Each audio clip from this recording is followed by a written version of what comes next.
Après avoir assisté le couturier Christian Lacroix de nombreuses années, Sacha Wolkoff reprend la direction artistique de Maison Lacroix. Et c'est à son domicile que ce collectionneur d'art dévoile les sources de son inspiration.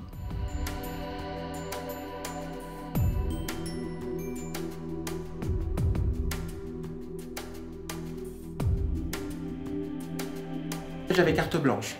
Donc carte blanche c'est génial et en même temps c'est super angoissant parce que j'étais tout seul à décider ce qu'on allait faire. Et en fait je me suis dit ce qui serait drôle, ce serait en fait de faire cette collection en forme d'hommage à ce qui s'est déjà passé entre la mode et le design, entre la mode et la décoration. Je suis un fan total de la déco française du XXe siècle. C'est de prendre des éléments de chaque décennie, de les mettre dans un shaker imaginaire et de sortir des meubles qui à la fois seraient très familiers parce qu'évidemment composites de ces différents éléments et en même temps totalement nouveaux parce qu'on n'a jamais mélangé du 30 avec du 40, du 50 avec du 70, du 80 avec du 20 et en fait j'ai travaillé comme ça et je me suis pris au jeu parce qu'au début je me suis dit est-ce que ça va marcher et en fait par exemple quand on regarde un meuble comme ça par exemple on a une enfilade qui est hyper 60, qui est très suédoise.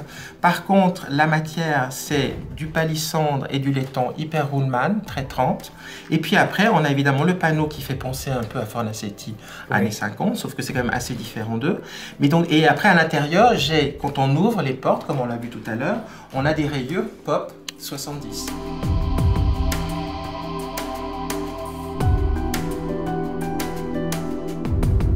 Donc il y a la façon comme ça, qui est un peu nomade, c'est-à-dire on est là, on va pas rester longtemps, on est assis mais on est en train de bouger. Après on a cette façon-là beaucoup plus occidentale, on s'installe, petite forme un peu élégante, on s'installe, on peut prendre un verre, enfin voilà, on reste un moment. Et un peu mes origines africaines, et donc du coup ça c'est vraiment le tam-tam et celui qui est vraiment le plus terrien, on est le plus proche de la terre. Donc en fait avec trois formes très simples, j'essayais de trouver trois attitudes. Une attitude un peu tribale, un peu première, une attitude occidentale et puis une attitude un peu nomade. Chez Sacha Wolkoff, la collection d'art très éclectique mérite quelques sous-titres. Cécile Noguès, c'est une fille qui fait de la céramique depuis peu de temps. Elle a eu une première exposition à la galerie Alain Guittarc, extraordinaire. Juste à côté, on a deux têtes que j'aime aussi beaucoup, qui sont en cire, qui sont du 19e, qui sont une tête d'un Indien d'Amazonie et l'autre d'une Indienne Navajo de l'Amérique du Nord. Ce qui est extraordinaire, c'est que même les petites boucles d'oreilles sont en or avec des petites perles de corail. On reconnaît le siège mythique de Maria Perguet, là. Alors ça, c'est un jeune designer d'origine italienne qui est allemand. Et donc c'est une branche d'arbre, hein, on est d'accord. Pourquoi est-ce que j'ai mis une branche d'arbre dans mon salon? Eh bien en fait, pour que la lumière soit.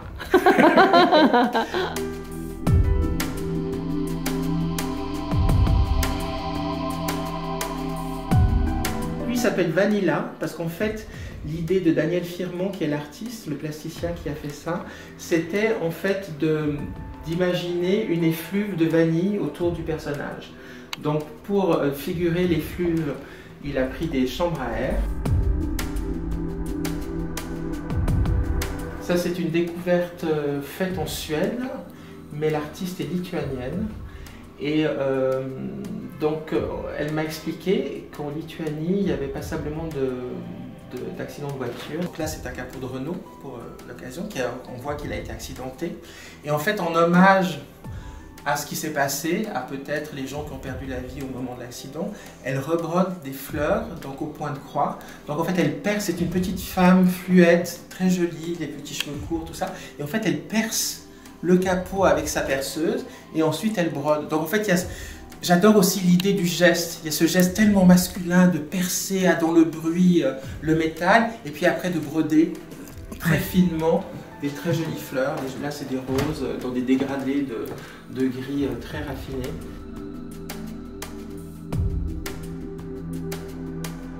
Et David Admech, c'est un artiste plasticien canadien qui a fait la Biennale de Venise en 2008. Et moi, j'ai découvert son travail au Musée d'Art Moderne l'année dernière, où il y avait une rétrospective. Et je dois dire que ça a été un énorme choc. Ce qu'il fait est complètement délirant. C'est-à-dire qu'il travaille beaucoup le personnage humain, homme ou femme.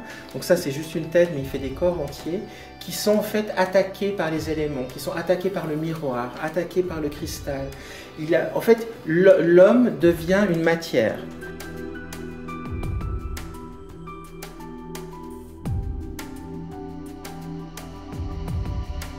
Ça, c'est Michael Roy, qui est un jeune aussi artiste et plasticien. Donc lui, son idée, c'était de prendre une photo de paparazzi qui a été développée des millions de fois. Là, en l'occurrence, c'est Brad Pitt, hein, donc on ne s'est pas embêté. Oui. Mais par contre, donc, il l'a déshabillé. Voilà, il était déshabillé. C'est une photo de paparazzi qui avait été prise où il prenait son bain de soleil, hein, comme on fait tous. Mais lui, il a été suivi par les paparazzi. Donc c'est une photo qu'on a vue des milliers de fois sur Internet. Par contre, Michael, lui, il l'a tirée en grand. Et en fait, il l'a développée avec cette formule de cyanotope, c'est-à-dire cette formule ancienne du 19e, où en fait on pose sa plaque en fait, développée sur une feuille qui a été précédemment imprégnée des matières chimiques qu'il faut, et on met ça au soleil. Et petit à petit, la photo se développe et elle devient bleue. Ce qui fait que d'une photo qu'on a vue des centaines de milliers de fois, il a fait une pièce unique. Parce qu'il l'a tirée qu'une seule fois. Ah oui, d'accord. Elle est là. Donc je trouvais très intéressant ce rapport au multiple qui devient à nouveau un objet de désir et de luxe parce qu'il est unique. Il n'y a ni art de vivre, ni élégance, ni humour, ni raffinement sans art de la table. Dans les verres et porcelaines de Maison Lacroix, il y a tout. Ça, c'est mes petites créations. Je fais avec Vereum en République tchèque. Alors, ce qui est très drôle, c'est qu'en fait, c'est un verre qui est double et qui a des propriétés thermos. Si bien que je me suis amusé on peut l'utiliser de deux façons. Comme ça, pour le café, on met son petit expresso et on le tient au chaud. Et puis après, on retourne. Enfin, c'est plutôt l'inverse. On commence par boire son vin et on finit par boire son expresso. Voilà. Donc après, des petits sets indonésiens. Par-dessus, une petite assiette japonaise en bois laqué et doré à la feuille. Une petite assiette papillon Christian Lacroix. Ça, c'est votre travail. Oui, ça c'est mon travail. Très jolie porcelaine portugaise. Même à l'arrière, parce que même quand on retourne l'assiette, on a toujours un petit détail. Donc ça, pour moi, c'est aussi très Lacroix, la petite surprise. Hein, parce que même quand on retourne... Parce que souvent, les gens, dans les vidéos, font ça, ils retournent leurs assiettes pour voir d'où ça vient. C'est très mal poli, mais, voilà. c'est très mal poli, mais très flatteur. Donc du coup, ils ont une petite surprise. Oui. Voilà.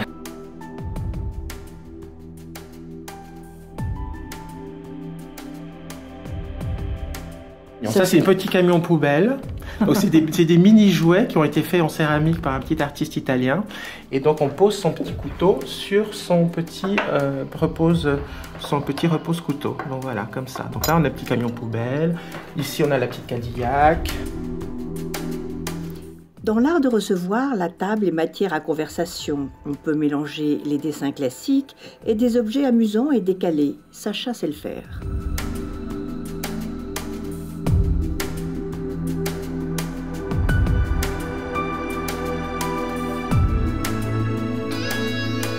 C'est une gravure qui représente tous les monuments d'Arles. La première partie du dessin et il y a la deuxième partie du dessin. Ah, d'accord. Donc voilà, donc moi ce que je m'amuse, c'est que je mets des gens qui devraient se rencontrer. Oui. Quand je fais un dîner, je me dis peut-être que celui-là, il devrait rencontrer celle-là, ou celle-là devrait rencontrer celle-là, ou celui-là, il devrait rencontrer celui-là. Et donc du coup, je leur mets la moitié de l'assiette. Et je leur dis après, mais vous devriez regarder parce que vos assiettes vont se mettre à dialoguer.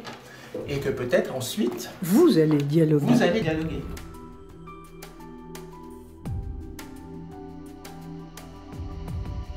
Les bougies, c'est joli, mais surtout, ça donne un teint parfait et leur lumière gomme les quelques petits défauts que l'on pourrait avoir.